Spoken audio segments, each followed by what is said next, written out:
right, welcome to Geek Philosophy's D&D live stream, and this is Relics of the Ancients. So we're going to jump right in. I just want to quickly just mention, you can see on the screen who everybody is. So we've got me, I'll be DMing this thing. My name's Brian, if you haven't seen me already. We've got Carrie playing Henrik. We've got Crystal playing Riva, and Melanie playing Alora. So we're just going to jump right in. So here we go. The continent of Ventas is as varied as it is vast, and each realm is pretty much lush with its own unique beauty, no matter how sparse some of the places seem to be. But it's early in the evening in the Beyondsar Expanse, and this is a lush, vibrant countryside in the Ventian Empire. The sun will be setting soon, but the Starlight Roadway will remain a beacon of hope for the travelers on the road, illuminating each step along the path to wherever their hearts guide them. But for our heroes, they travel the roadway with a myriad of emotions. Definitely curious, but also perhaps a bit troubled by the unknown. Each of them have their own reasons for journeying to the city of Ventia, the capital of the empire, and perhaps the answer to many questions. Riva and Alora traverse the Starlight Roadway in an acquired wagon pulled by a large ox with entirely too much snot, and they're accompanied by Quinn, a zealous protector of their home village who's on a mission of his own. Even more curious is the final companion of theirs, which is a large mastiff that shouldn't have been alone when they found him. He should have been with Jabin, and each bump of the wagon brings a oof, reminding them that something is definitely wrong. For Henrik, he's walking the roadway for a different reason. He's already reached his destination, but was drawn out of the city, sparked by curiosity. His friend provided him with some information that couldn't really be ignored. So he set forth to find out more. It's here, at a crossroads on the roadway, where our heroes meet.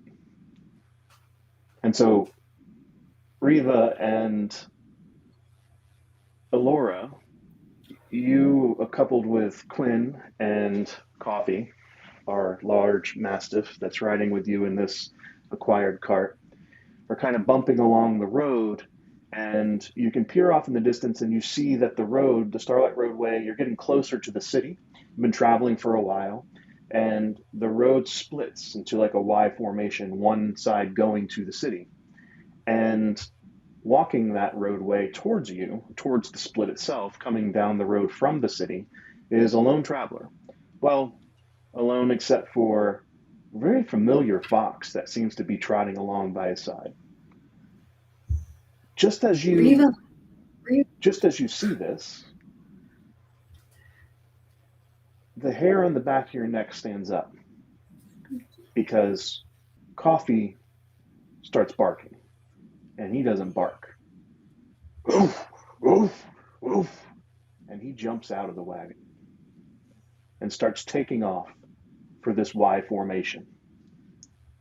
And he's running and running and running, but he does not go down the road toward the traveler. He goes to the Y in the fork of the road, where there seems to be some sort of shrine. He runs behind the shrine and starts to howl.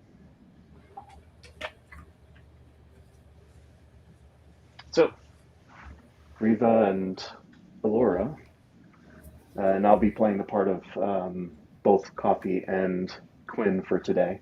What do you do? Okay, so is Coffee still in the back of the wagon, or No, he ran. He's at the shrine howling. He's at the behind the shrine. He ran, took off out of the wagon, started barking, and ran toward the shrine. Okay, so Alora, Coffee sees something. I saw a flash of color.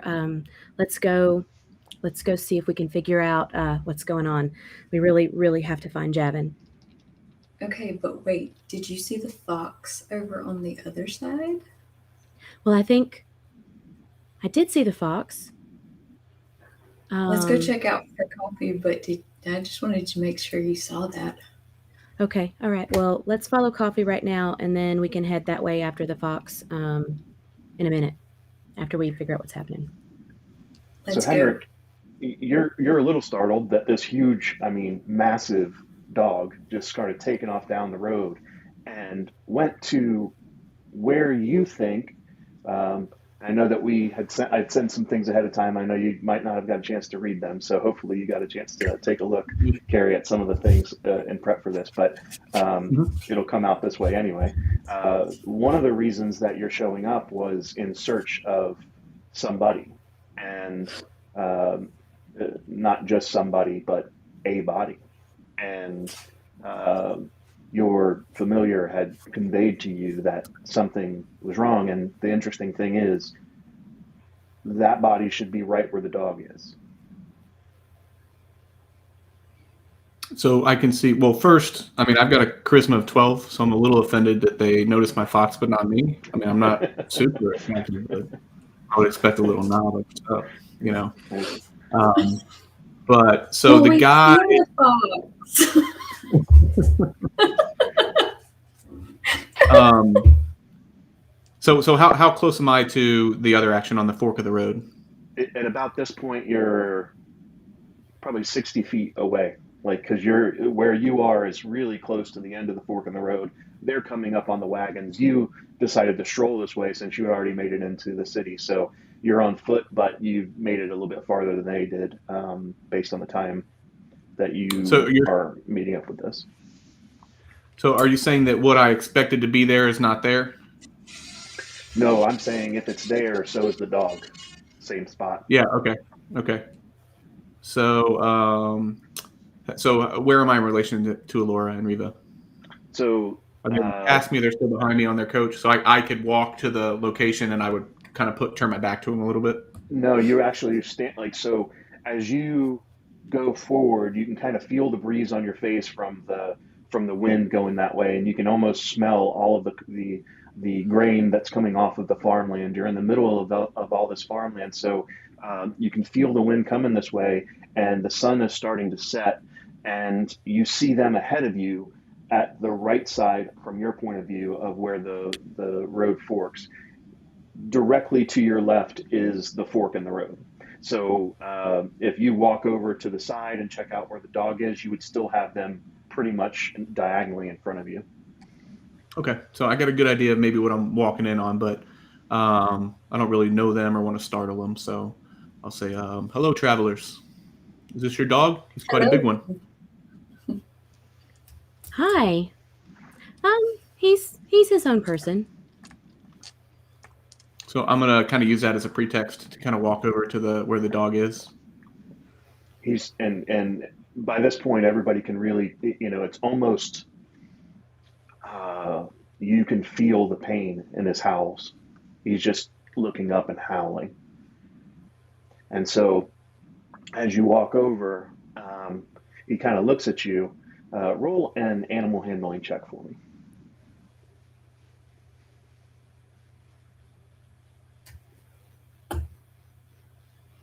First roll Is of that the me, right? campaign. Me, right? Okay. Yep. I rolled a 14. Animal handling, so 16. Okay. He's a little like you could tell the dog is agitated and upset. He doesn't growl at you, but he's not really welcoming and warming you up to you either as you move a little closer. You do see underneath him is the small body of a gnome. Mm. So that's startling to me. Obviously, do Riva and Alora see it yet? Not yet. There because of their vantage point, they see the shrine. Um, Riva, go ahead and make a perception check for me, please.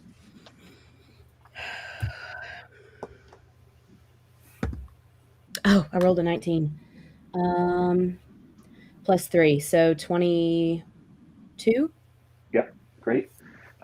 So you just as you get closer, you immediately realize that you've seen the shrine before. You've actually been here. It was one of the stops that Javin would make quite frequently. It's a shrine to Melora. Okay. Okay. So I see the shrine and I see coffee. Um, am I close enough to see why he is as upset as he is? No, but you Okay. Well, you have a I like specific, run. I'm yeah, running. yeah. So as you run, you kind of turn and make the corner and around this small shrine to Melora, and you see, as a matter of fact, there is Javin, and he is dead at the ground. And it looks as if he's got some brush and twigs and stuff over him, as if something kind of like pushed some things all over him. And Coffee's using his nose to kind of push everything off of him to uncover Why are you making me cry so early? All right. Oh my goodness. Uh, okay. So I rush over. I put one hand kind of on coffee just as I'm crouching down, and I start brushing back the limbs and things and checking for any sign of life while I'm freaking out because, he's been my mentor. So, it. um, So as you do that, there's a slight movement in his body. okay. I immediately cast Cure Wounds. Okay. Like, I don't even Uh, care what's yep. wrong with him, anything. I just see him down and Go ahead and as you start rolling up your healing from that, uh, I'm going to mention that Quinn kind of is jumping down off the wagon, and he's got sword in hand, and he's running over because he's not really sure what's happening, and you know how excitable he can be sometimes. So he runs up and he goes to the side where you are, Henrik, and you see a halfling, but a halfling that looks like more of a scout or a warrior type, and he runs up to you and he's like, "What are you doing here? What's going on? Why did Coffee run away like that?" And he's kind of like looking back and forth between you and the dog. He's just upset because he's not really sure what's happening. And then he sees you casting something, so he's yes. watching as So, Reba does that. as I was brushing back the limbs and the leaves, seeing him slightly move, I just lay my hand on him and I rolled a 7, so it's 10. Okay. As you lay hands on him, his body's moving, but you can tell by touching him there is no heartbeat.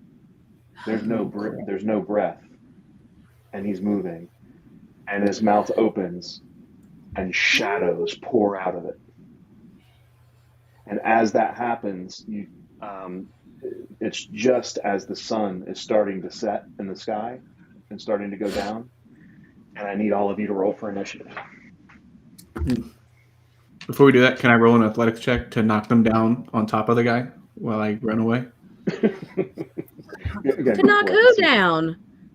It was a joke. Whoever's in front of me, it might not be you. Scaredy cat. Right. I rolled a 9. Ooh, so did I. 18. Okay. I'm 12, Brian. All right, so we got 9 total, Reva. Yes. I rolled a 6. And Oh, that's right. Laura's 18. Hold on, I got to add the D20 to the initiative on my That's right, yeah. D&D, right? Yep. Okay, no, never mind. I've got 21.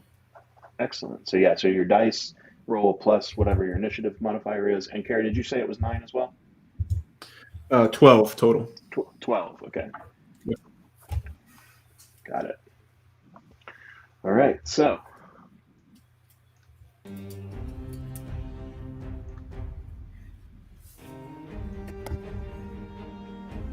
put everybody in position. Wow.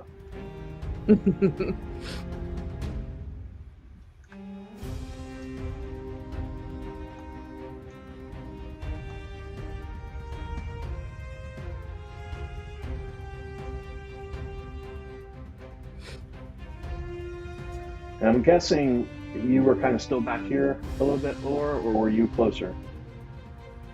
I haven't moved yet. Okay, good deal. So, when that happened, out from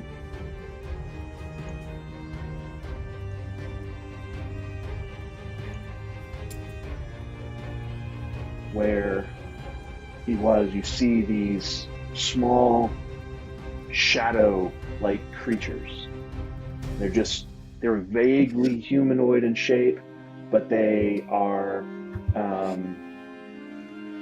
you know what? Probably be better if you could actually see everybody, huh? Sorry guys, let me fix this.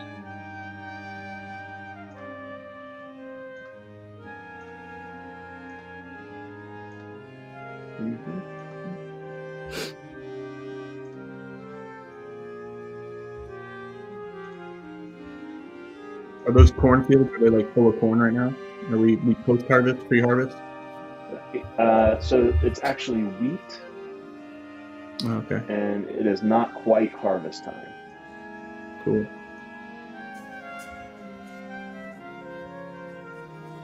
All right.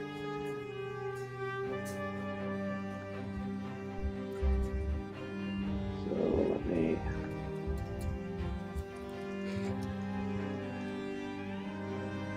Do this so you can see a little bit better. There we go. Yeah. That's cool.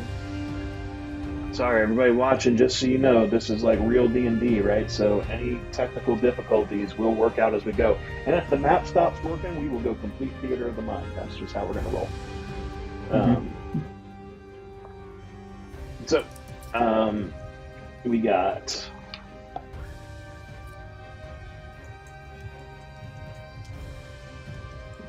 Let me see if this works. I tried to build this earlier. There we go. That looks good, yeah. So this is so we can track initiative. And so we got Laura going first. We got Riva at 9. We got Rick at 12. Quinn at 15.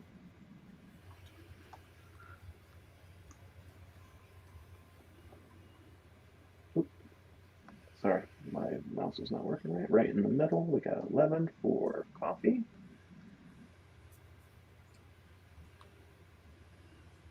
And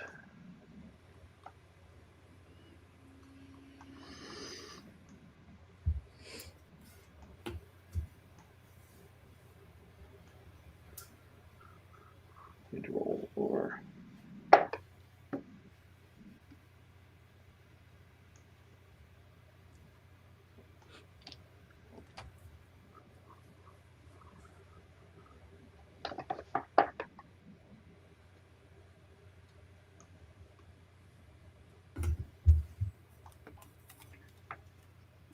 all right. That's a lot of shadow dudes. What's that? So that's a lot of shadow dudes. There are a lot of shadow dudes. There are 5 total. So, Laura, as you're basically going to be the first one to react here. But the crazy thing is, as everybody rushed over to where the shrine was, you saw this huge. It's almost like a fountain of black shadow that erupted from behind the shrine, and then it separated into these 5 things. And these creatures, vaguely humanoid shape, like they look like they should have legs, but they're kind of just floating where they are on the ground. And then they've got these arms that kind of are coming out almost like tentacles, and where their hands should be, they're more like little clawed appendages that are all made of this smoky type shadow. There doesn't seem to be anything physical to them. What time of day is it? So the sun is just starting to set. Okay, I think I'm going to reach in my pocket and pull out the stone disc that Okay. I can mash to see if it will dispel the darkness. Awesome. So as you pull the disc out and then tap it, a bright light starts to emanate from it. There's also, I didn't mention this before, and it's not really visible in this picture because it's not a picture of the actual roadway, but where you're standing on the road, the stones are starting to glow with a faint light anyway, because that's sort of the feature of the Starlight Roadway is it gives off this light. So as it starts to glow too, but the one in your hand is like a bright daylight type of, almost like a lantern giving off light in that area. So that stone is now sort of glowing, and let's say let me see, it's about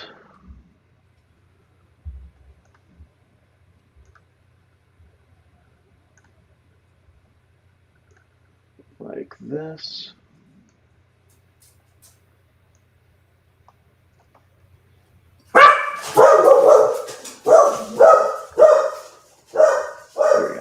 So it's catching a little bit of that one with the. That's okay. That's just coffee trying to get into the fight. Put coffee to shut up.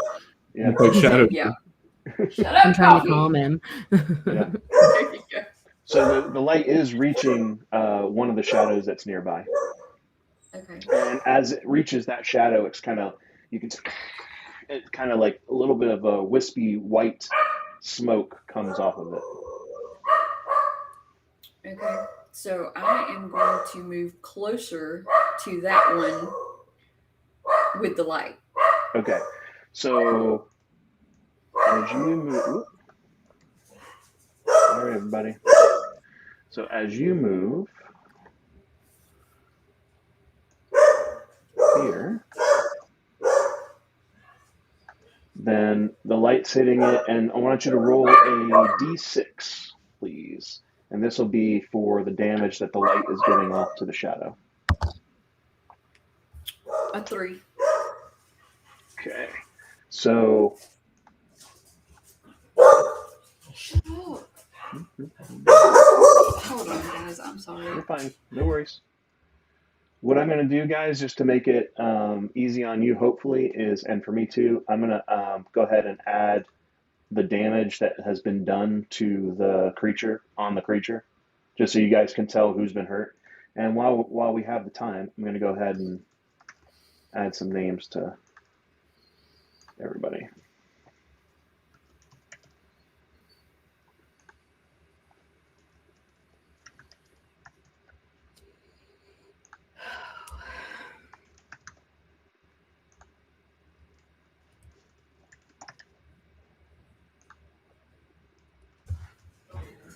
Sorry. Husband's home. No worries. All right. And let me. That's probably good. Do we? Well, I guess I don't know it yet. So, for your fox, but we can always talk about that later, or it can be revealed as we play. All right. Nice. So you're kind of staying there to make sure that the light stays on it. Yeah. Okay. Any other bonus actions that you might have? You did your action and your move. Is there any bonus actions that you might have that you want to try? You don't have to have one. I'm just checking just in case.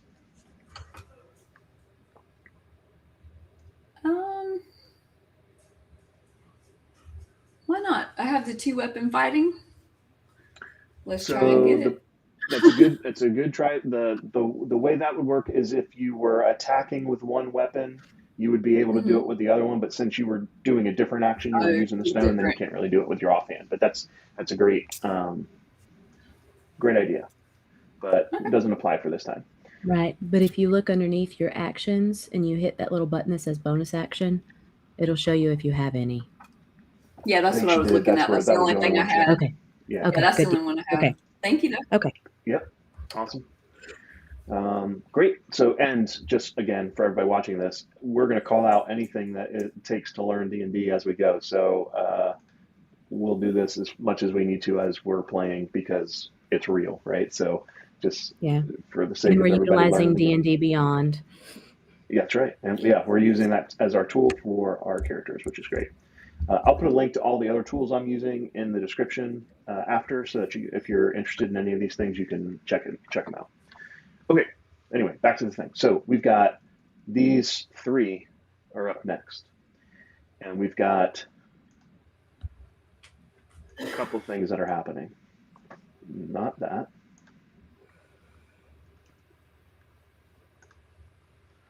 We've got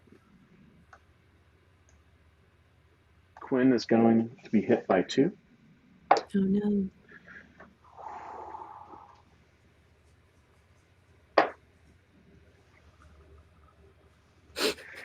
I just rolled 2 nat 20s. Oh no.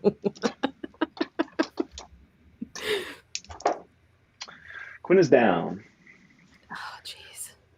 The third one is going after Alora. So does 13 hit your armor class? No. And then it misses. So it comes up and tries to go through you, literally goes right over your head as you're doing this, and then kind of reels back a little bit because of the light.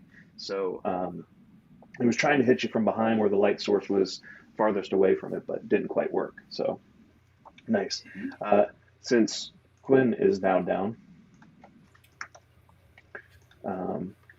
we've got this guy, well, which is really this guy.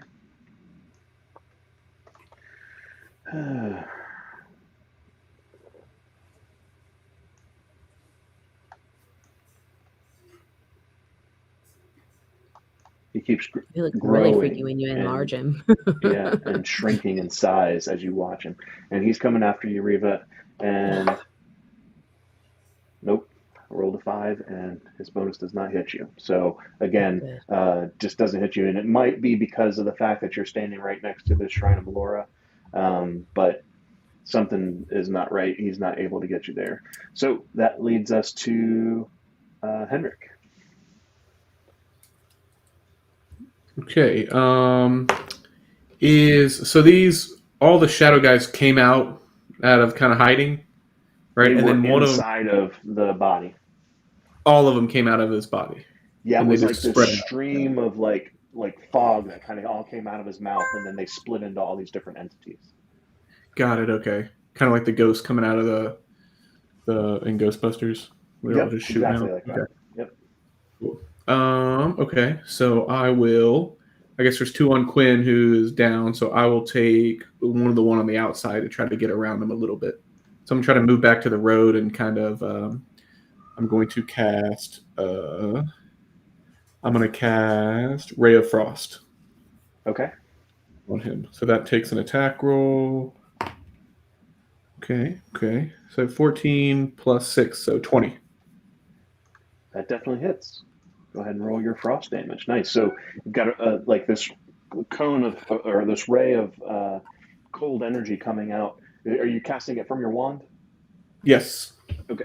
So from your wand, you can see this, and it's kind of in your vantage point, Riva, that you can see it pretty well, is this beam of cold energy hits this shadow-like creature, and you do how much damage? 3. That's enough. The 3 hits it, and then goes down. Okay. Cool. So you guys can roll a charisma check to see if you're really impressed by what I just did. I'm helping you guys. Well, I'm just rot right now, so it would have to be a natural 20 for me to be impressed by anything. Because Riva is super upset. As it freezes, the only thing left behind for that one is just ice. It like dissipates, and just the ice is what's left. Yeah. Nice. All right, so.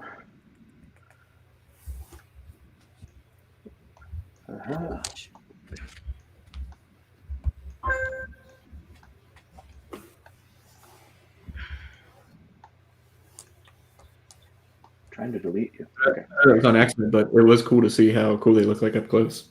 Yeah. They're pretty cool looking. Okay, so Coffee is going to continue to stand over Javin and just like literally stand over him, all four paws standing over Javid and just growling. And Reva, it's your turn. Okay. So I'm really upset Yeah. because of what happened. I see all this like black stuff come out. This one is attacking me, right? Yep, right behind or you. trying to attack me. Yes. Okay.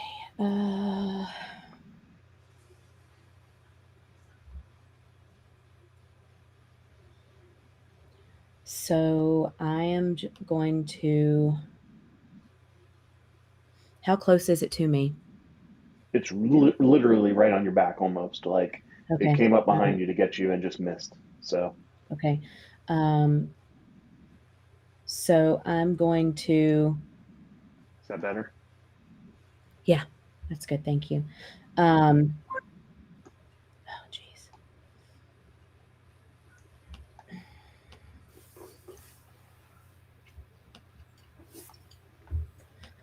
Oh man.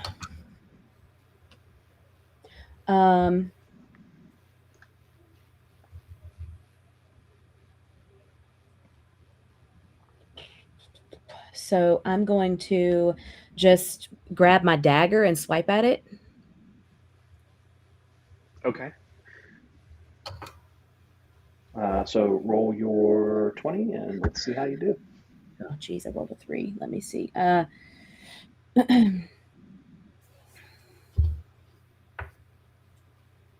It's an 8. Unfortunately, 8 does not hit it. It kind of like passes through and doesn't seem to hit anything as your dagger goes through. So that was your action. Do you want to move anywhere or try a bonus action of some kind? So really the only thing that I'm going to do is I'm going to just reach in my, as I swipe and it's there's no effect, I'm going to just reach in, grab something in my hand, and I'm going to cast a magic stone just so Okay. that I have it ready Just to have it for ready. next Got it. time. Yeah. All right.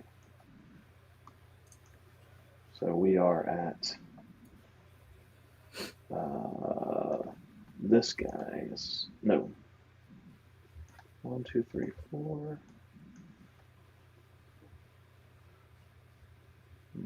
Oh, I didn't take out the one of the order that you got, which was this one.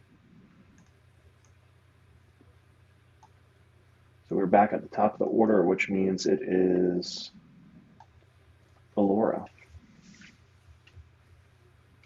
Okay, I'm going to go over to Reva Okay. and try Now, and get that one off of her.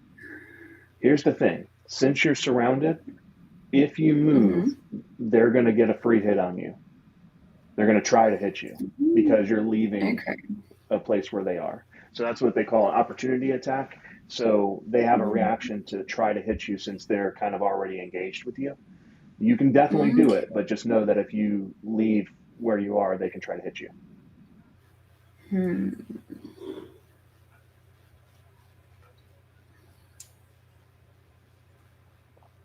Okay, well, let me try and hit that one. It's already got the 3 damage with my short sword. Got it. So do you still have the thing in one of your hands, whichever hand that you got it in? Yes. At the start of this round, as the light continues, this one phases and is gone, similar to the other one, but it is no more. So if you want to hit one with a short sword, there's the one right behind you. Oh, okay. Sounds good. Let's do it. Okay. So as you turn... Or can I just walk into it with the light? You certainly can. Oh, So let's just you do go that. this way. That's, I mean, hey. And then we will erase that and we'll say like that. And go ahead and roll a 6-sider.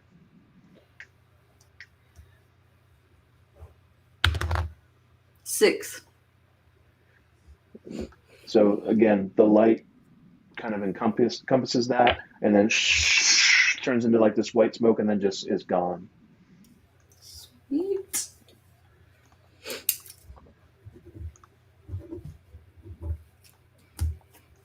Right. Did you want to move anywhere now? Can I? Yeah, you did your action, but you can move wherever you want now. Okay, yeah. Move closer to Riva. So you can get about that far. It's about 30 feet. Good deal. Awesome. So, having said that, we are missing a shadow now. 2 of these are gone. So we only have the one that's left here. And no, we got 2, right? So we got the one on Quinn, Yeah, and then the 2. one on, I don't know what his order was, but that's okay. We'll say it's at the end. So,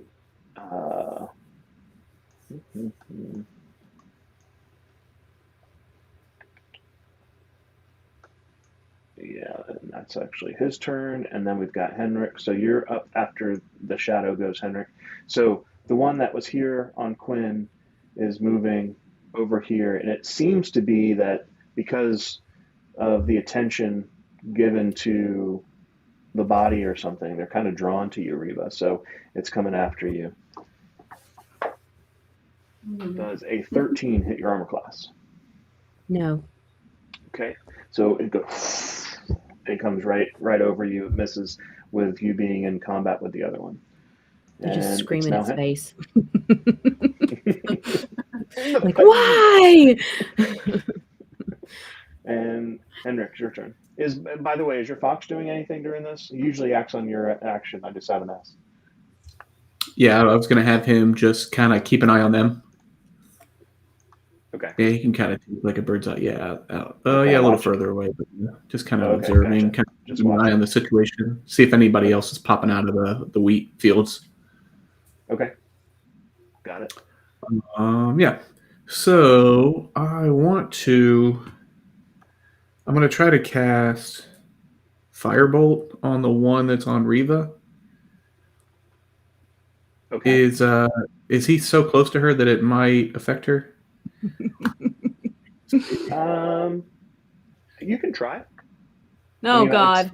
You got to be able to hit it. So you can certainly try. It's got a range of 120 feet, but yeah, you can definitely go that way. I mean, it's not like Yeah. If you move a little bit, you'd be in a better position. Yeah, I mean, I could. Yeah, I mean, I could do that to kind of move in under that tree a little bit. Yeah, to kind of get it back out of her. Yeah, and then you probably had a better angle, so you have less of a chance. So yeah, let's do that. I'm gonna hit Alora instead then. Okay. Ooh, not so good. It is 9. All right, so it goes low underneath it because it's kind of like hovering up. It's not like flying, but it's hovering up to be about where the height of any of you are standing. So it goes kind of a little bit low underneath it and hits like the outskirts of the shrine, but no damage to Riva or anyone. Cool, just like I planned it. All right, who we have next? Is it still Coffee, still standing over? He's not moving. And then Riva's turn, I believe. Yes. Okay, so is Alora close enough that I see her? Yes, you can see her. She kind of made her way that way whenever she finished with her. So you're like out of the right side of your face, you're able to see her coming in. Okay. So I'm going to. I see that she has that light out, and I think that's a great idea. So I pull mine out and hit it and turn it on. The little disc. Awesome. So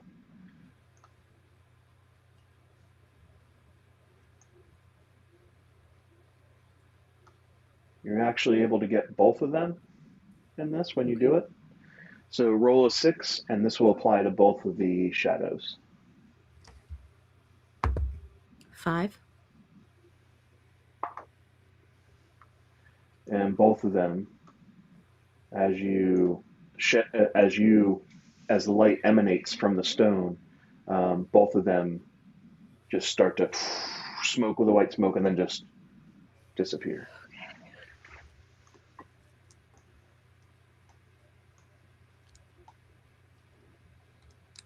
And I just, as I see them kind of dissipating, I jump up and run over to Quinn.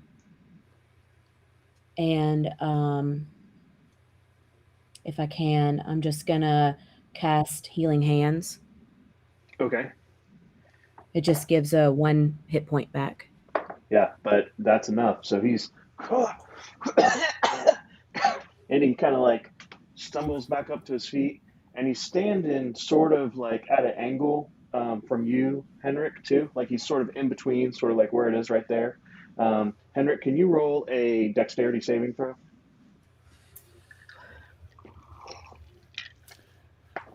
Um, 19.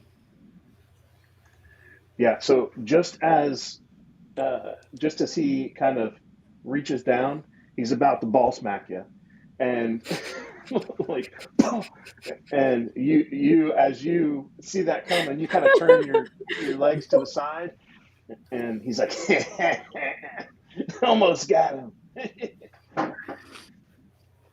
Thanks, Reba. Okay. Meanwhile, I'm like, "Are you okay? Are you okay?" And I'm like, yeah, you're fine. I don't even know why I worry."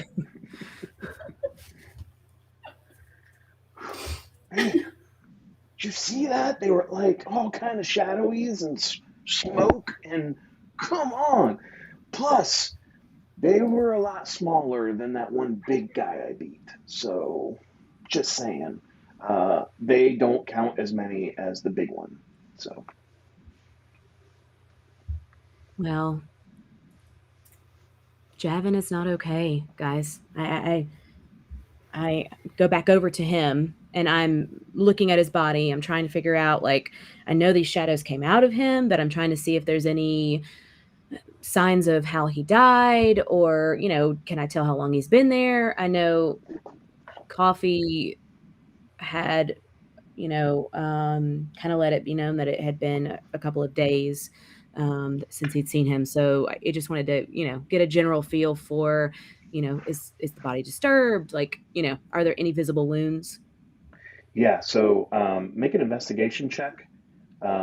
Actually, your choice. You can make a medicine check or an investigation check, depending on what you're looking for. If you're looking more for evidence, it'll be investigation. If you're looking more for like what's actually happening to his body, how long has he been dead, cause of death, all kinds of stuff, then we'll do medicine.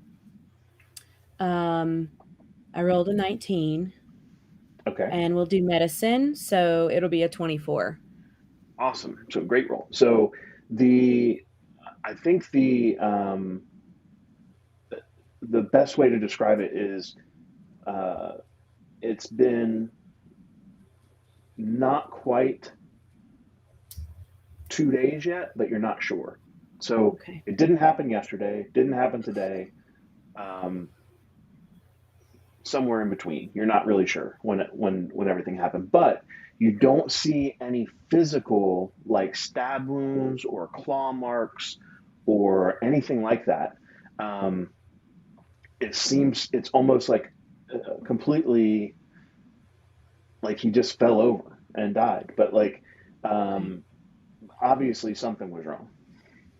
Well, as I'm looking him over and kind of patting him down and, taking kind of his temperature, and, trying to catch just a glimpse of what might have happened, I'm just going to be, kind of lowly talking and just saying, I know you taught me that death was part of the cycle of life, but I just never, I'm not ready for this. I'm just not. And then I just, I'm crying. So Yeah. So Henrik, you're kind of on that side too. Can you make a perception check for me? 15. Yeah. So even with that, you can tell that like you're looking at the back of the shrine, but looking at it, something's wrong with the shrine. Like it seems as if like a few of the stones in the back, it's like he didn't hit his head on it. So why are they all messed up? Like why is there something wrong with the stones that are making the base of the shrine? So you can tell something's up with that, but you're not sure what it is. You'd have to get closer and kind of inspect it. Yeah, I will do that. Well, first I'll be like, what's up, y'all? I'm Henrik. I'm gonna go check out this shrine. You want to come? I'll be like, Yeah. hey man, I'm gonna go check out this shrine. You want to come? Yeah. I just kind of half wave. I'm like not paying him any Yeah. attention. Yeah. So Henrik you can immediately kind of tell that they knew this person, obviously, and that there's something, something going on, like a little deeper than Yeah, just so this I'll let them screen. grieve. I'll let them kind of do their grieving thing, and I'll kind of walk over to the shrine to kind of investigate further. Okay, let's do an investigation check. 15. Okay, so with that, since you already saw where the stones were, you're able to kind of move a couple of the stones and see that they actually have been chiseled out. Something has actually um, mechanically removed these stones. But then, as you pull the stones away, inside is a rune of some sort, some type of sigil or rune that you've never seen, or you're not sure if you've ever seen it or not. And it, if something could glow in a black light, not like black light like we have black light, but if there could be sort of a deep, dark, pulsing blackness that would come from something, this would be that.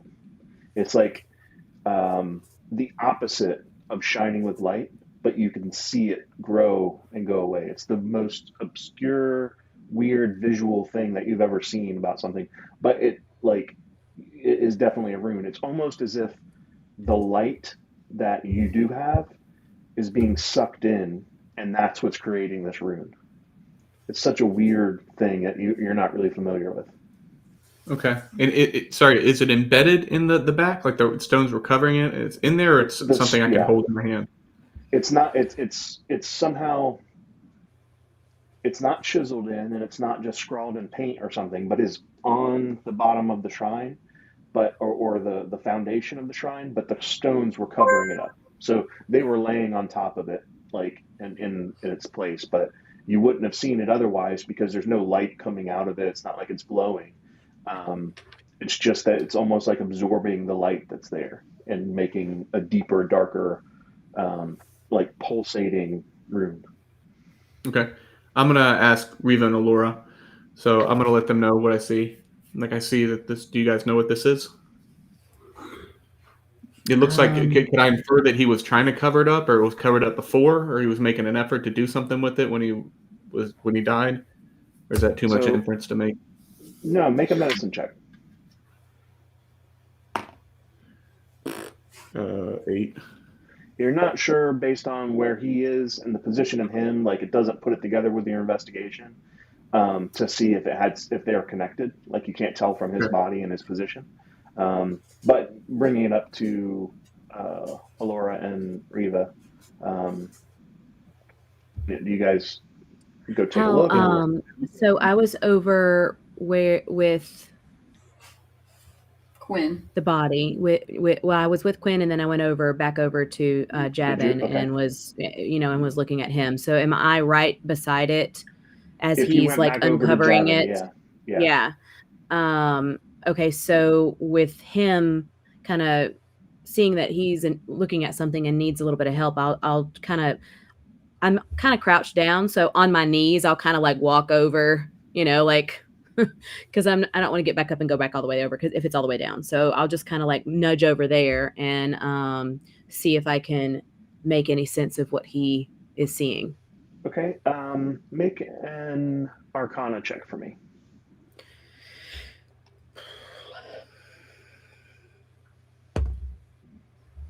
Oh, 4. Yeah, it's not really your expertise on Yeah, this type of thing. not good. And Carrie, I don't think I had you do this, and I should have. Did you? You didn't make an Arcana check when you were looking at it, did you? I did not know. Yeah, go ahead. I'm sorry. I might have missed that on my side. That's my fault. 18. Oh, look at Okay. you. So yeah, well, he looks like he might be some type of magic person. So once you guys get properly introduced, maybe you'll know. So, like I said, you're not sure what it is. You're not sure what it comes from. It's not something that you study, but you can tell that there is something um, that kind of straddles the arcane and the divine about it.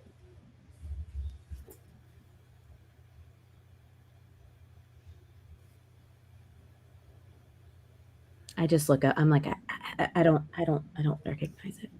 Sorry. One thing you did kind of, Alora, as you are kind of taking a look at everything, have you moved over to where everybody is now? No, that's what I was fixing to do. Okay, got it. Just So- didn't know when I needed to jump in. No, you can jump in as you need to now. So you're heading Okay. over to where everybody else is? Yeah. Okay. And then I'm going to get there and kind of be kind of like, okay, who is this guy? Talking about Henrik. Me? Yeah. Like, where did you come from? Like, where did you come from? I don't know. Yeah, He helped us though. Hi, my name's Henrik Holliston. Saved you guys as much as possible. Okay. Saved us. Nice to meet you. I'm Alora. You didn't save anybody, buddy. Yeah, do you know this man? Yeah, well, I cast ice and fire. So you were too busy to see if I missed, and you don't know if I killed one with the fire. Like, you weren't paying attention because I moved, I didn't remember? see any. So you couldn't see that. So maybe Alora could, but okay. not you. All you know is I cast fire and ice, and those things disappeared. They dropped like flies. Oh, okay. Only the first All right. one, only the ice one, because the other one missed. But we don't know that though. Oh, I Yeah, we thought we don't saw know that. either. I thought I was where I could see it. Because I was No, right but next to it. I wasn't. my name's Henrik Yeah. Holliston, and I am Brian. How would I describe myself? Like an Athenian wizard or like a student? Like how would I call that out? No, I would say you're a wizard. You'd say you're a wizard of the Athenaeum. Yeah, so I'm a wizard of the Athenaeum. Do you know this man? My The dead man. stepsister As I'm pointing to the dead man. Yeah, I know him. I know him very well. Actually, I've spent several years studying underneath him. He's been my mentor. So I'm Riva, and that was Javin, and this is Coffee. And I point to the Mastiff, and I'm trying to calm him if I can, because he's so distraught. If I can, at any way, like get him to,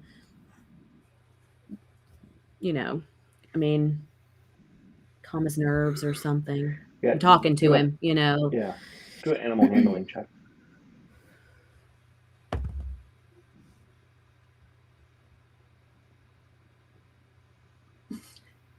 $16. Yeah, so he kind of like quiets down a little bit and is kind of like nuzzling at your side, just to make sure you know that he's okay, kind of thing. Yeah. But So as I'm doing that, I'm just gonna tell him, all right, this guy here helped us. He's not, you know us. He's okay. He's okay. And I see his little foxy friend. Can I tell Yes. that the fox is with him? yeah, so Like they're a pair?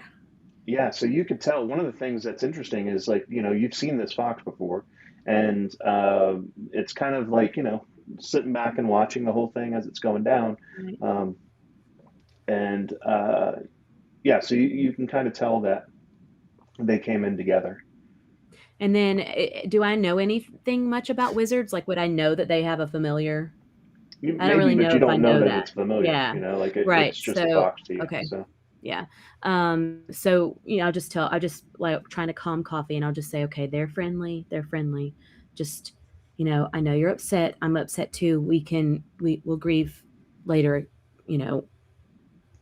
tonight whenever we settle down. We can sit and discuss Javin. Yeah. So Give him a and proper he's send off. yeah. So do they notice the whole black hole thing on the thing after I pointed it out? Yes, yes, so they've taken a look at it, but they don't know what it is either. I went over and looked at it. Alora, you haven't I haven't taken a made look it there at yet. Yeah, I so if haven't you got want to there take a yet. look, that might be something that But you that can. was the next thing I was going to do, was check it out. Yeah, so for you, let's roll an investigation check. Which one is that? So D20, and then if you have the investigation skill somewhere, so yeah, for almost everything, you're going to run that 20. So, Okay. Just checking. Yeah, no worries. 11. Okay, so it's not ringing a bell. Like you can't tell.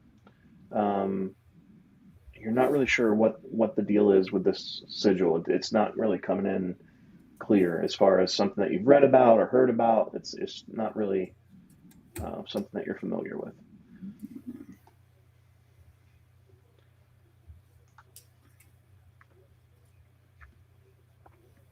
So as you're kind of getting the lay of the land a little bit with this whole area and what's going on, and I'm sure it's kind of hitting hard with what's going on with Javin and all that stuff.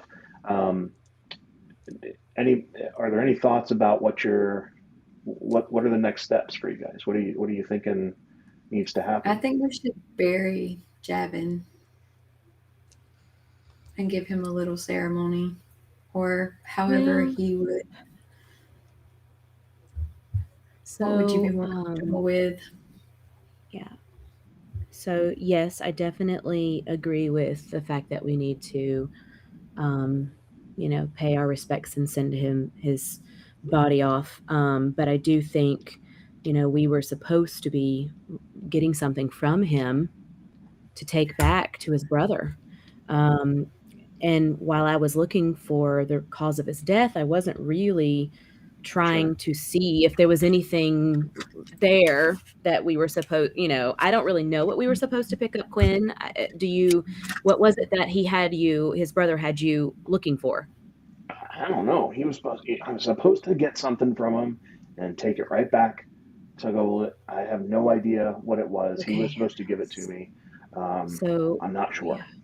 Okay, so I will kind of nudge my way back over and just kind of very softly, reverently, I don't want to be disrespectful to him or anything, but I'm going to try to see if I can check pockets, or does he have a bag, or, if he has anything that he's carrying that we can maybe figure out is what he was supposed to be taking back or getting from him. If you can roll an investigation check for me.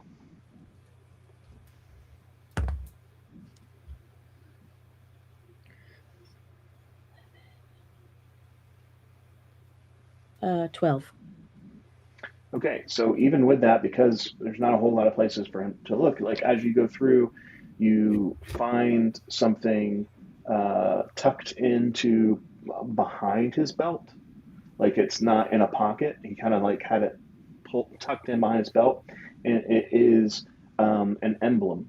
And you have been briefly to the city before, and actually, Carrie, it's something that you or Henrik would know immediately too. Is that these emblems, they're attached to like a small little tether, like a piece of cloth or ribbon or cord of some kind, usually. This one is attached to a blue and gold braided cord, and it has an emblem on it. And the emblem is a circle and like a coin almost.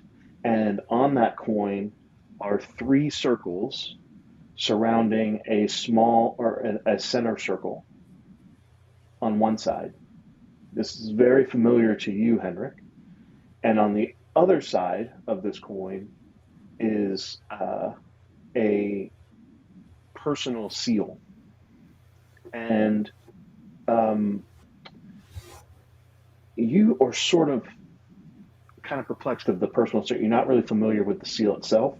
But as it gets flipped over, um, Henrik and Alora, please make a perception check for me. 16. 16, good. 15. 15. Both of you, as you see the coin, you see it flip over. Alora, you recognize it as something that it looks. Let me make sure I'm saying this right. You remember when you were very young and just starting out in Angaro, that there was this wizard that had come to the town and was passing through, and that he saw something in you and wanted to teach you because he thought you might be good at this stuff, but it wasn't something you were interested in. You were more interested in all the things that were going on, with scouting stuff and everything else. And he was like, "Oh, if you ever change your mind, let me know." And you remember not only the emblem on the front, but also the sigil on the back as belonging to that guy. Carrie, when you see it, it's immediate that you know whose sigil that is, whose personal seal that is, because that's who you have a meeting with tomorrow. So this is the seal, a personal seal of Spiros Alexandrin, who is the dean of the Tower of the Arcane in the Athenaeum. So yeah, I'll mention that. It's like this is the seal of Dean Spiros Alexandrin from the Tower of the Athenaeum. I have a meeting with him tomorrow. Oh, okay. Oh my goodness. He was going to teach me how to be a wizard. You're talking about Spiros, right? Yeah, Spiros. Yeah. Not that guy, right? Yeah. Yeah. No. Yeah. So I think, yeah. What are our next steps? I'm gonna ask that in character. So let's go, like, back to Spiros. It seems that this was meant for him in some way. Yeah, Okay. usually, and this is sort of a common knowledge thing if you've lived in or been around Ventia for a while, that this is given as a way of saying, "Hey, come see me." Like you're invited to come, and this will get you through the gate, type of thing. Someone like you, Henrik, wouldn't need it because you're always invited. You're a graduate, but someone else would need it to be able to get into the Tower of Arcane. You'd need to have some type of method of getting in. And so this was sort of his way of getting in to go see him. So for some reason, Javin was also going to see Spiros. Yeah, I'm gonna say, what business would this man have had in the Tower of the Athenaeum? This is an invitation. Well, he was on some kind of mission, I think. Quinn here was kind of commissioned by Javin's brother in our village to come and meet Javin and bring something back to him. And we tagged along. I knew Javin, and then, Alora had some business possibly in the city with maybe some family, but we really, it just seemed like a simple messenger trip. It didn't seem like it was going to be this. I just, I wasn't expecting this at all. But I agree. I think that our next stop should be to see this Spiros guy. I don't know him or of him, really. But I do think we need to do something with Javin's body before we go. He can't just stay here. Did we leave the cart? Are we close enough to that farm that the cart and the ox are there? The cart is actually just not too far, like 30 or 40 yards from where you guys are right now. It's still there. Okay. It was just when Coffee jumped off the cart that you guys then came from there. So you definitely have the cart you could use. Okay. So before we really do too much more, I do want to go over and kind of touch the statue of Melora, the monument, and just quietly say, "What happened here? This, if it had to happen anywhere, I'm glad that it was at your feet." And In your mind, Reva hears like this hollow, sort of haunting voice. Melora is no more. She is not here. I will rise again. And we're going to go to break. We'll be back in 10, everybody. Hey, okay. before we do, Brian, so I'm going to say that obviously it seems like our paths are intertwined for the next little bit. So I mean, the next step is the intermission going to be us heading back to town, Nope. We'll do or that when we we get start. back. Yep. Okay, well then I do want to say that I will obviously help collect the body if they need me to. Awesome. All right. We'll see everybody in 10. All right, thanks, guys.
right, welcome back, everybody. Thank you. Good to be To back. go dry my tears. Well, Or Javin. Okay, so a couple things. I know what you're planning on doing at least, but there were also some plans earlier in last session before, well, not last session, but pre-game session that you had mentioned. So I just want to make sure that I'm not glancing over some of that stuff because of the emotional gameplay at the beginning. So we'll kind of take a couple more minutes here, and then we'll get moving into the we'll going to see Spiro's thing. So so Quinn, after all this, he like turns over to you, Henrik, and he's like, "So, wizard, right? Tell me You are correct. what this is." And he hands you this disc, this like stone disc, and you saw both Riva and Alora use this before, and they tapped them, and it was starting to be a bright light in that area. And he's like, is that all it does? You should know how to do that, right? Like, tell me what this is. He hands it to you to look at. So I'm going to give it a good look. Is there anything I can get discerned from what it could do? You could do an Arcana check. Yeah. You know what, Brian? I'm looking at my spell list, and I don't see Detect Magic on it. I think somehow I made... Or Identify Object. You don't have Identify? No. Somehow I made a wizard and didn't give him Detect Magic or Identify or anything. What? Yeah. I think that's impossible, right? That's all right. I mean, so the answer is no. You can't tell him what it is, and he can make fun of you. Yeah. Yeah, dude. I think I did not give myself Detect Magic. I think I know what probably happened. Was yeah. Anyway, so yeah, knowledge. I guess I could try to do like a non-magical check on it. Yeah. Yeah. No, I can't. 10. Yeah. So you saw it glow with bright light, and you saw it stop glowing with bright light. So that's about as much as you can figure out from it. Yeah, I said sorry. I can't help you out beyond this. My skills this is beyond my skills. Ask one of them. They seem to be able to use it well. Good thing we're going to see the Spiros guy, because he's like a real wizard or whatever. So, all Agreed. right, cool. I appreciate your candor, Quinn. Thank you. Yeah. Well, that's how it is. Roll a dexterity saving throw.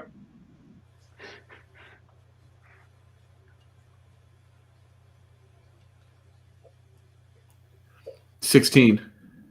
Yeah, you're able to turn to a side again as he's missed him again. You're getting pretty good. You're good.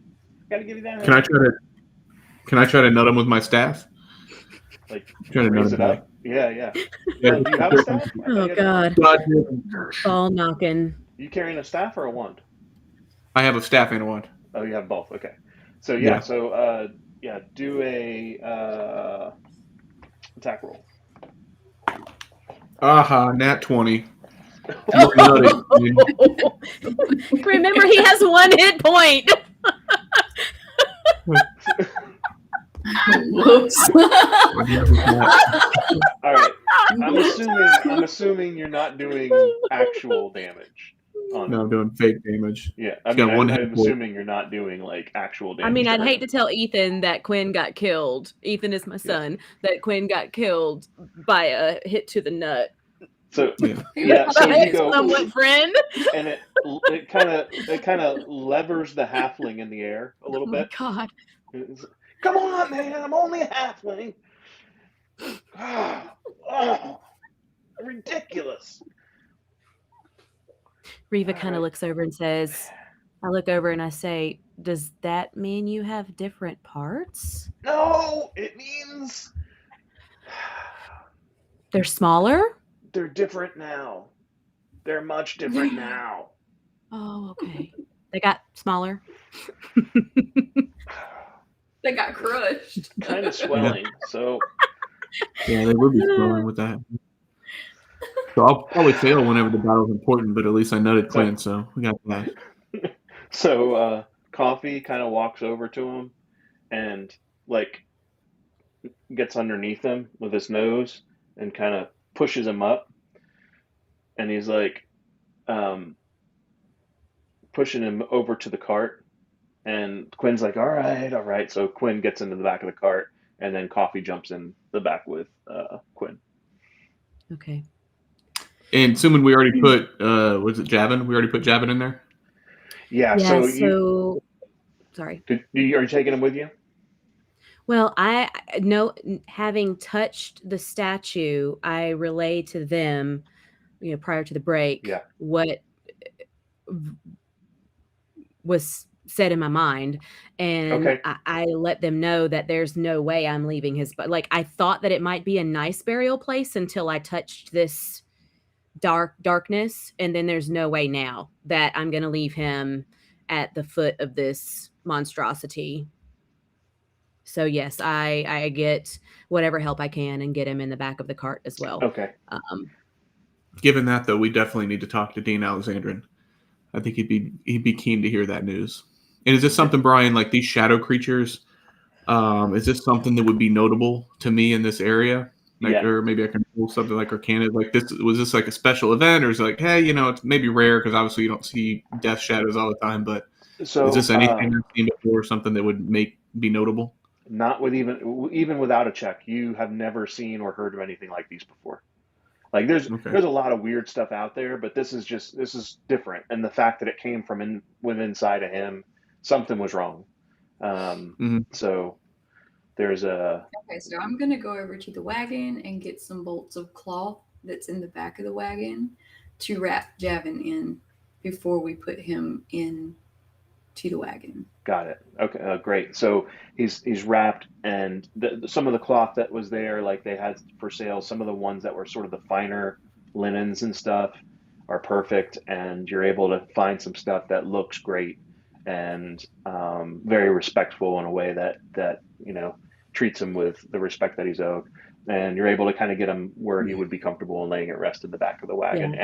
Yeah. And Coffee's kind of sitting beside him. While I see what she's doing. And so you see, I reach into little pouches on my vest and I pull out some herbs and some leaves and things. And so as we're wrapping him, I'm just kind of patting it in there with him to help really honor him and to hopefully prolong any kind of decomposition that might happen. Or, I don't really have any other way of his body staying somewhat fresh, but I don't want to be carrying around a body that starts stinking after a while. Yeah, so no. some lavender, some sage, some ward off evil spirit stuff, so that maybe he won't get I'm guessing possessed at this point. Like these things won't re-inhabit his body. So no, that makes sense. Awesome. Yeah, I was going to say that, like on the trip, can I kind of tastefully just keep an eye on his mouth to make sure nothing pops out of it again? Well, yeah, and the fact that he's kind of wrapped up, kind of make sure it's sealed too. But yeah, you can totally keep an eye on him and make sure. Yeah, I guess it's shadowed, right? So it could go through the cloth. So yeah, just I'm going to be kind of cautious if I'm in the back of the wagon with him. Well, and what I can do too is I can talk to Coffee and just say, "Hey, buddy, just will you let us know if anything moves? Will you let us know if anything happens?" Just pat him on the head. So roll a religion check, Riva.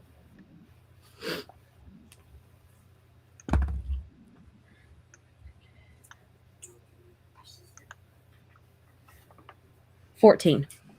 Okay, yeah. So you don't have this ability, but you know that there is the ability to possibly bring him back. And given the fact that you know that he hasn't been dead very long, at least only a few days, it still may be possible. Okay. Meaning it hasn't, you think it's around 10 days or so. Okay. last time that you've had any experience with this. So all is not lost as far as it's just way beyond your ability. So Right. Yeah. there may be someone that can do it, but you just don't know who. So Well, that might be a good question to ask uh, Spiros Alexandrin. You know, yeah, maybe if he can't do it himself, maybe he knows someone who can. We might be able to bring him back, and then maybe he can tell us what happened. okay. So load up this ox. Do it. Well, it's bloody ox. Let's do it. So uh, and am I missing anybody? Is there anything else besides that we want to do before you head off into the city? Okay. So as it's dark now and all this stuff has been happening, the Starlight Roadway is still bright and it's starting to shine. And it was designed and built in such a way that it's not um, bright so that you can't look down. It's just it glows with this faint light, hence reminding of what starlight is like at night, but just coming up from the ground. And it's a comforting thing knowing that this is now in full light and that the creatures that you were just battling against are not fans of the light. So it sets your mind at ease a little bit knowing that you're there. And so as you approach where the city gates are, um, there are many different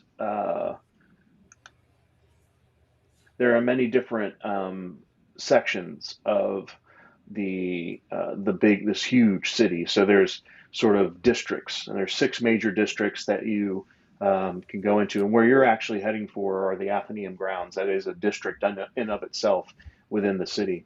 And so as you make your way down the Starlight Roadway, you see a pair of sort of stone turrets that flank the city gates that go in, and there are patrol guards that are on the upper battlements, and they're all kind of garbed in leather armor, and they have sort of their emblematic tabard that signifies where they're from, and they're from the Ventian Empire. But even at night, it's kind of free flow to and from the city because it's very peaceful for the most part. There hasn't been a war in ages, so most people can kind of come in and out of the city as needed.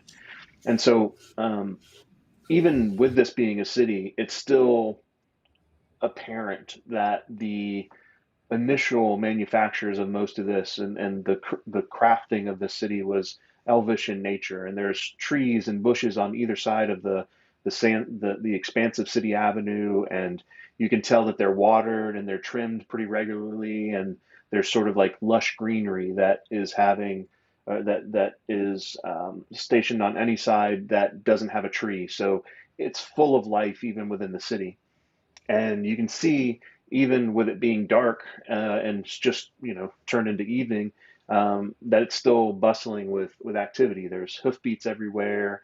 Um, you can hear conversations as you go through. So you make your way through sort of the city itself, the city proper, and because Henrik knows exactly where you're going, you're able to kind of lead them, Henrik, to the correct area of the town, into the right district, to where the Athenaeum is. And so the Athenaeum towers are a sight to behold in of themselves. There is a large, expansive, um, I would say stone, but it's sheer. Like it's almost as if um, you know how like a candle is pulled and it's very smooth on the sides. That's almost how it is. It's almost like a large candlestick in the center, and then there are 3 on either point. You immediately are reminded of that symbol on the coin, the circle in the middle and the 3 circles on around it. And so this symbol is also the shape of the tower if you were to look down. And so um, the central building is open to the public, and you see people going in and out of there, and some people going in with books and coming out with books, and people going in there in groups to study, and it's pretty active. Each one of the other towers, though, less activity. You don't see as much happening going in and out. And so the Tower of the Arcane is immediately to the right as you go in, and Henrik, you're able to kind of get to the area where the cart can be stowed, and then there's a livery where people are taking horses as they need to and things like that. So you're sort of now at the base of the Tower of the Arcane, and you can, you know, enter if you need to, or if there's other things that you want to do before you go in, that's fine too. Whatever you'd like to do. Would you guys like to come in? I feel it's pressing. I would love to. And then I'm going to look at Coffee really quick, and I'm going to say, boy, stay here and guard Master Javin. We're going to go in and figure out what's happening, and we'll come back out. Don't We'll be worry, back out I in a got little this bit. too. I'll stay with Coffee, and I'll stay with. We got this. It's no problem. Thank you, Quinn. Thank you, Quinn. Good deal. Cool. So, yeah, then we'll enter the building. I'm going to get my credentials. Yeah. I'm just going to follow Henrik. Yeah. So Henrik, this is really familiar to you, like just the tower itself, and actually, Riva, you've been here at one point before, but it's been a long time, It's and really brief too. Yeah. you just came in enough to kind of be told, you know, you should go seek some training somewhere else, very respectfully, but it just wasn't your area, and so I as said seats taken. yeah. So Henrik, as you go in, it's you feel the tattoo pulse as you enter through the doors, like almost like a sense of you're back home type of thing, and it just kind of warms and then it cools back off, reminding you of the energy that's there. And so as you enter in, you can see that there are two desks on either side of the main door, and there are people that are there with books, and they're kind of reading, and they look up as you come in, and they see Henrik, and they nod, and they notice that you're kind of escorting them in, so they don't really say anything to stop you. And there's a staircase that starts to go and spiral around the outside of the tower, and so it's on the third level that you'll find, as you know, the dean's office. So you start making your way up through the steps, and then as you go up, you can kind of see into the center, and the center of the tower is sort of a hollow core. It's got the stairway that goes around, and then there's an area surrounding another center inside. So there must be some type of structure like in the center. It's like a tube and then another tube stuck inside of it, right? And so you're going around the outer tube, and there must be rooms of some sort in there, but you don't see the doors, you don't see anything else. Every once in a while, you'll see a window that you can kind of look through and see something happening in there, but you don't know how to get in there. Henrik does, but the rest of you don't. And as you go up to the third level, you come to the main door, and sitting outside of the main door is an older man sitting on a chair with a book in his hand, and he's sitting to the side of the dean's office, and he's just turning the pages in the book, and he's got glasses that are just kind of really small reading glasses stuck on the end of his nose, and he's kind of peering down, very thin, gray, scraggly hair. Hello? Is this an odd hour to see the dean? Closes the book. What can I do for you? Oh, I'm sorry. Is that him? No. Okay. He's like guarding the door. Yeah, he's the doorman, right? Okay. Yeah. It is but it's very pressing. We need to see Dean Alexander immediately. It's always very pressing, young man. It's always very pressing. Who can I say is calling? I hold up the symbol too. Yeah. Yeah, she's got the symbol. I'm Hendrik Holliston. I had an appointment with him. It was tomorrow, right? But it's technically a Yeah. day, like the night before, right? Exactly. So I Yes, said, the night before. Yeah. yeah, I said I had an appointment with him tomorrow, but it was so pressing. I need to see him tonight. Yeah, it's pressing. And then he kind of looks, and then the glasses kind of come up, and he pushes them up, and he sees the symbol that you've got on the medallion. He's like, ah, yes, come in. And then you see the man sitting in the chair just fade and go away.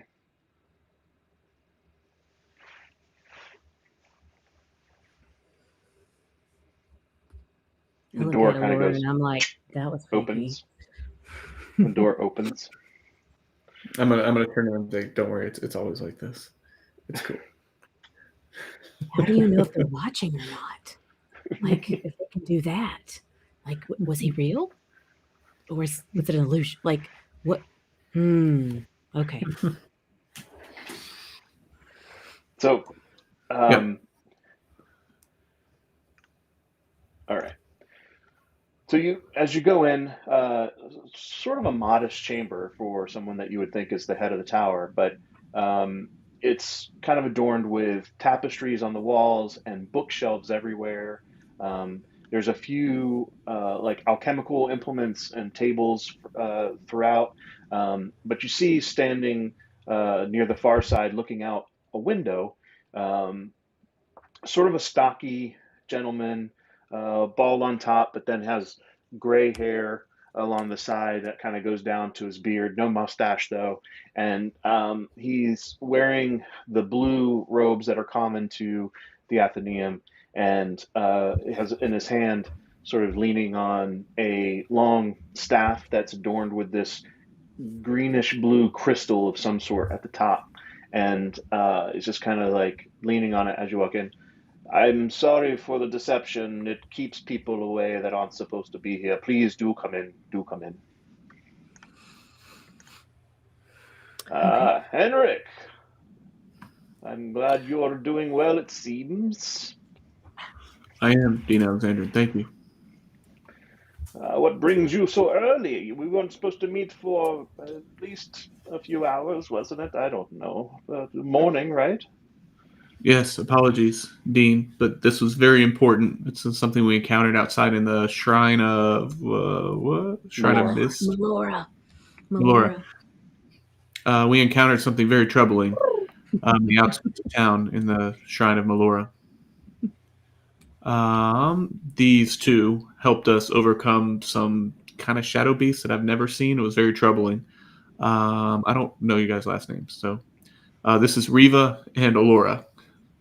Laura. Hi. Hello. I'm Riva Cassidy, and this is my adopted sister, Allura. Well met, Reba. I actually remember both of you, although, Laura, I thought that you had potential those many years ago. I'm not sure if you'll remember me. I'm just an old man that, likes to find new students. Yes, I remember you. It seems like you've turned into a fine young woman. This is great. I'm glad to see both of you are here and doing well. What brings you to me in this rush?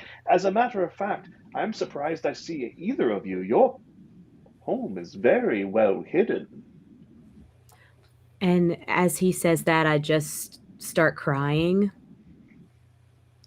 And I hold out the medallion and I say, well, we were on our way to meet Master Javin, which, is my mentor. And along the way, we came across Henrik close to the statue of Melora, or the shrine of Melora, and Master Javin was dead. What? And then these shadow things poured out of him. These black shadow things that they attacked us. The only thing that seemed to help was these light discs that we received from some little helpful friends along the way. But I don't know what to do. We have his body with us, and I like he was supposed to meet you, and we were supposed to meet him. My dear, I'm sorry. Please let's sit. And he kind of motions over, and there's a little sitting area over the side where there's like a couch and a few chairs, and he kind of has you all kind of go over there to sit down. Um, Wine, I'm assuming, maybe not. Yes, yes. Ah, yes. And he goes over and he, pulls a bottle of wine that's been decanted into this container, and he's got a few goblets, and he brings the goblets over and he puts them out and starts pouring a little bit of the decanted wine in each one. Um, it saddens my heart to hear of Javin. He was a friend. I'm sorry that you have had to go through this. But you say it was only a few days ago that this It's happened. only from what I could gather, and Master Javin, and he has taught me so well. The only thing it seemed maybe it's been a day or two. So I'm really, really hoping that we can maybe get some help. Um, if you can't help us, maybe you can send us to someone who can. I would really love to be able to, see him again, alive and well. I just, I don't want to do anything that's unnatural, though. I just, There are many days where being the head of this tower are stressful. But one of the perks is I have friends who can help. So don't worry. We will thank take you, care of Javin. thank you, thank you. This other thing is troubling. You said that at the shrine, you're still are you like you're still with the stewards of Ballora? I am, and it was perverse. It was polluted. I had this voice in my mind when I touched it. That was it. Just gave me the coldest Wait, feeling when when it you said touched the Melora was shrine, no longer. Yes, I went over and just to give like reverence, just to touch it and to maybe just impart a little bit to Melora of my sadness and want of knowing what had happened and sh- I didn't feel her, but I felt this other cold, hollow entity, and it told me she wasn't there. did it do this to you, Alora?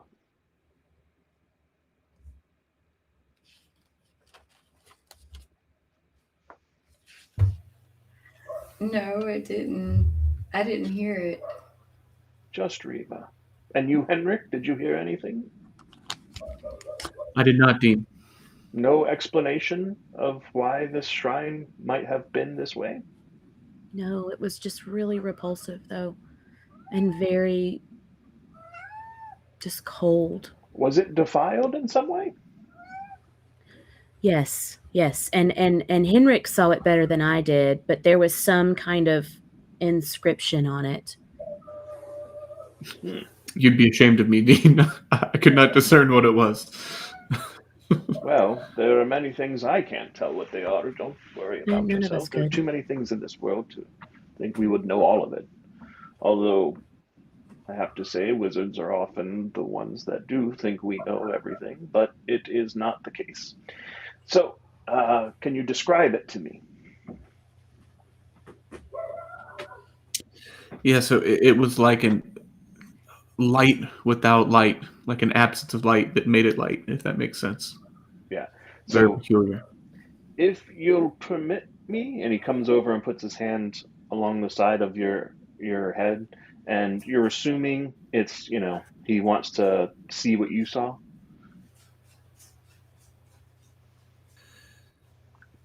Yeah, he's asking Henrik? permission. Yeah, Yeah. absolutely. Yes. Okay. So you feel his presence kind of enter your mind, and very carefully, he's not looking past anything else that you wouldn't give him permission for, but he sees what you saw and is kind of his face turns very dour, and he kind of takes a couple steps back and he sits into his chair. And Henrik, uh, the fates are aligning, my friend. This is the exact reason I called you here. There are new relics being found.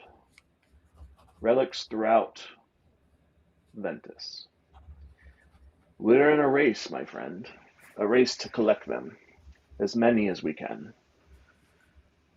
And he goes to, he gets up and he goes over to his desk, and there's just a small box, and a wooden box that's bound in iron. And he opens the lid, and you see this disc, and it looks very old. And this disc is large, not the same as the stones that you have, the Alora and Riva, the ones that you have. This is more like machined out of metal somehow, and it has runes all over it. And one of the runes that's on it in a chain of them around the edge is that dark rune that you saw. And the rune on that piece is burnt through the metal. There's another rune. They're all kind of inscribed. There's another rune on it that's also burnt through.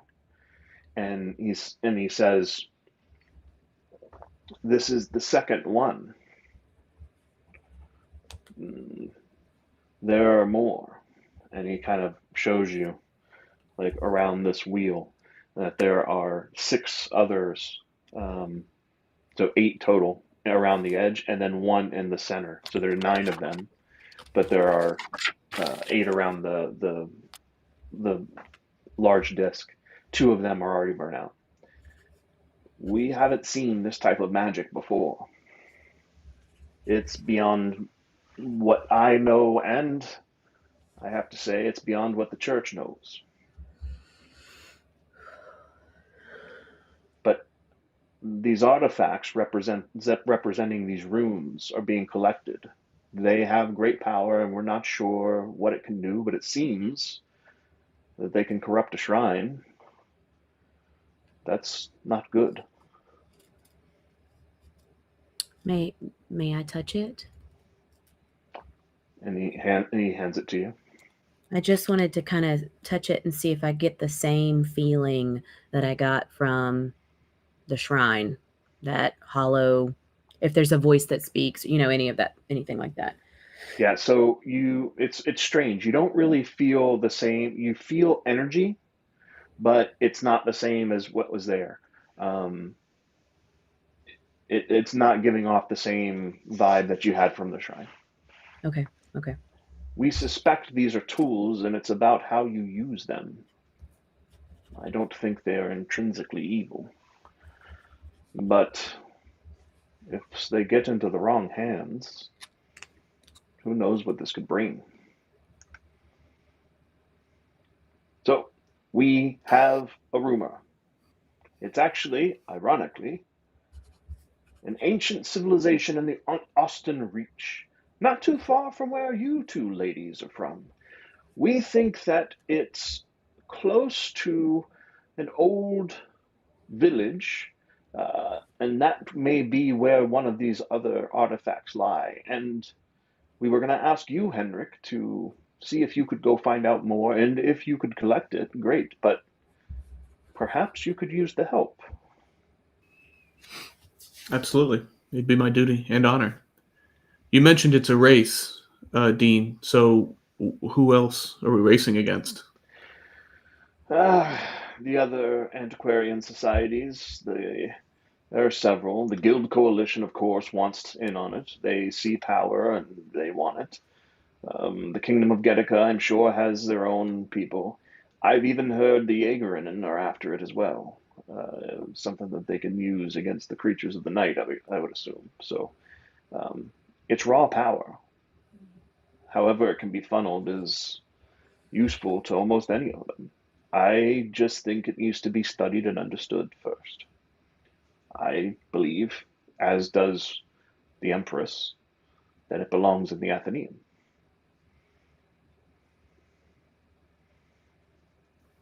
Understood. So Then yeah, go ahead.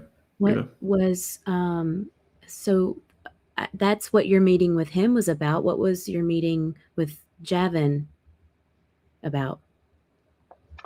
Javin stops by here from time to time, especially when he has business regarding the Order of Melora, and he had something urgent to talk to me about.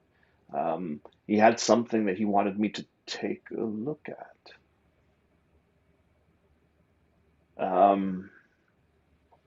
You don't by chance know if he was bringing anything to you, was he? Yes, that was the whole reason why we were coming to him.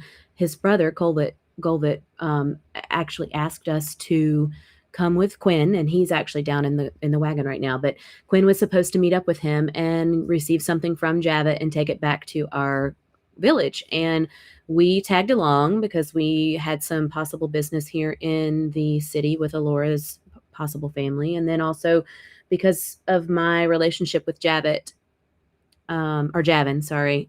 So that's how we all kind of, got together. But we were supposed to take something back to the village. We just didn't know what it was. I suspect it may be one of these relics.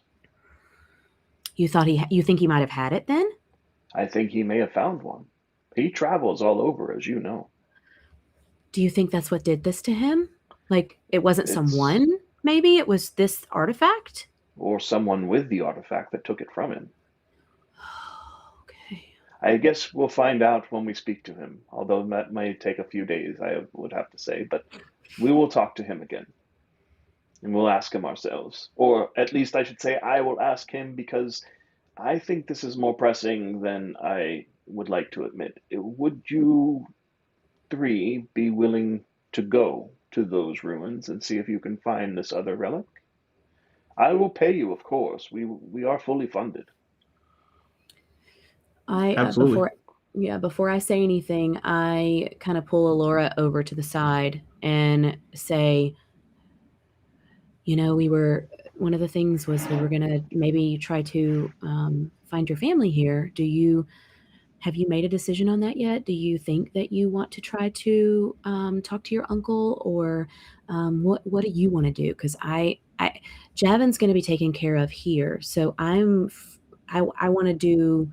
You're my sister. I want to do what you feel we need to do. I definitely want to help, but I also know we came thinking of seeing family. It sounds like we better partake in this adventure, because if we don't, then it may harm everyone instead of just my family. My family, I haven't seen them forever. I can wait. Okay. Well, I didn't I didn't want to say yes and then you be like, well, what are we? Okay. I wanted to make sure with you before I said yes, because I really do think it's very important. I just didn't want you to feel like we were not following through on what we were going to do. Thank you for asking, but yeah, I think we need to do this. Then I look over at Henrik and I'm like, okay, we're in. All right, Wonderful. Let's do it. You said Austin Reach? In the Austin Reach. I will talk about it more in the morning, and I'll make sure that you know where you're going. First, you'll need to rest. You can use I'll put you up in an inn.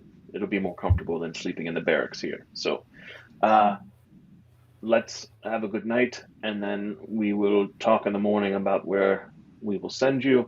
I'll give you the map, and hopefully luck will be on our side. Well, sir, I know we spoke about it earlier, but are you going to send someone down to collect Javin's body? Coffee is with him.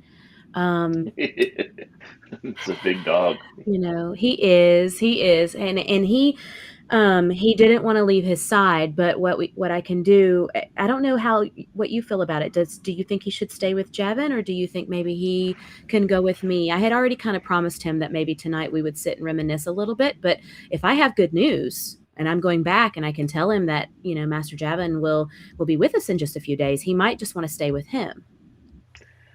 I think it might be best that he sees some even more familiar faces. Maybe waking up with him might be a good idea. And I would also recommend that uh, perhaps I can have one of my guards stay with them too, and they could then go towards your home. I think he would be better off with his brother, so maybe I can find Yeah. someone that can take him home to your family. Well, there's no telling what trauma he endured. I mean, I hope that the shadows didn't. Oh, yeah, I hope that that happened afterwards. This is just very disturbing. It was very disturbing. I can only imagine. They came out Well, of his mouth.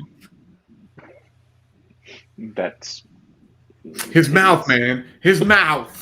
Like Out of his mouth. black shadowy Shadows are supposed to be on the beings. outside. Oh my gosh. All right, good. Well, it seems like we've got a quest for next time. So what we'll do is we'll pick up from you heading to the Austin Reach. What I would like you to do, though, is I know we've only had one session, but we're planning for 10 in this campaign, and we have had some things happen before session. So I would like you to level up to level 2 before we play Hello. next time. So before we leave, let's roll hit points. So we'll take some turns here. Coffee agrees. Coffee agrees. How do I level up? So we'll help you with that. We'll do that offline, Melanie. Okay. The one thing I do want us to do is go ahead and roll for hit points, which I think for you, if I remember right, Melanie, is a D10. But let me just double check because,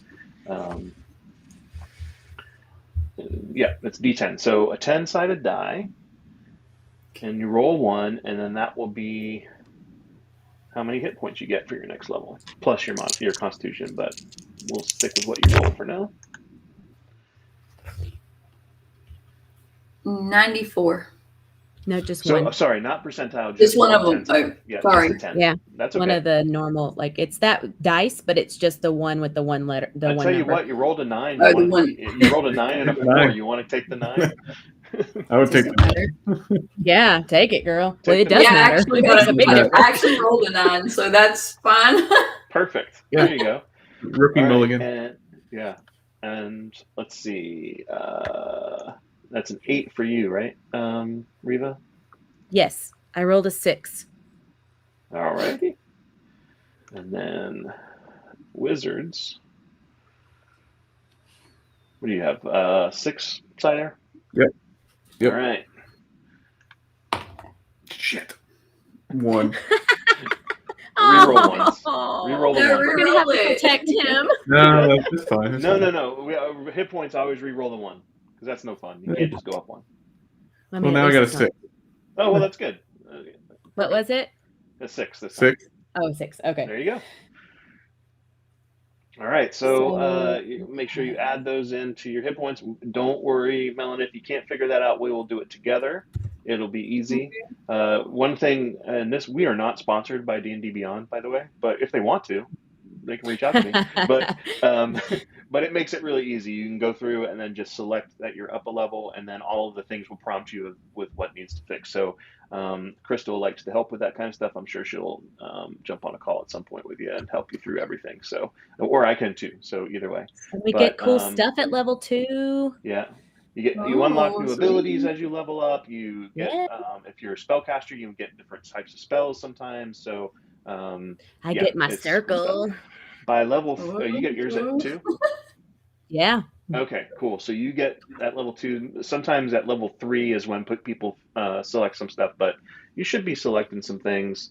So let me see. As a ranger, I'll just look real quick, just because we're here. So at 2nd level, you'll pick a fighting style, and Nice. you get some spells. Hi, Dave. Okay. Yeah. And Carrie, I think Sounds you good. get your stuff at 3, don't you? I've got. I'll go back and look. I get arcane tradition at second. Oh, good. Okay. So I think my first task would be to get detect magic. yeah, Nice. yeah, it might be a good one to have, or identify. Identify is I always mean, a good one. I can Yeah. technically do detect magic. It's just not something that Well, she had any so interest in having prepared. so the great thing about detect magic and identify, and this is just for everybody watching too, is that they're both ritual spells too. So Yes. you could cast them using a spell slot if you need to do it like right then. But if you're doing it during a break or during a rest, you can cast it as a ritual, and it doesn't burn a spell slot. You just use your ritual spell casting to do it. So they're kind of like good to have to figure out stuff and everything else. Yeah, So, that's how my speak with animals is too. yeah. I don't have to burn a spell slot for it because it's a ritual. And I we mean, if didn't it's free action, then if you're not in the middle of combat, it just takes 10 extra minutes to cast. So We also didn't have to do any short rests or long rests this time, but those will come into play moving forward.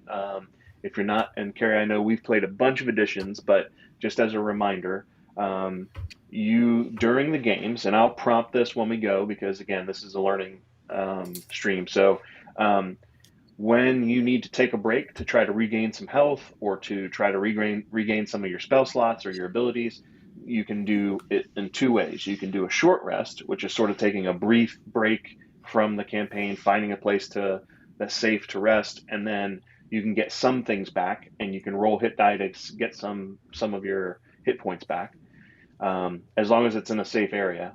Or if you camp for the night and you have a full 8 hours to rest, then that basically resets everything for the next time. So you get full hit points again, full spells, all that stuff. But we will go through that as the campaign progresses.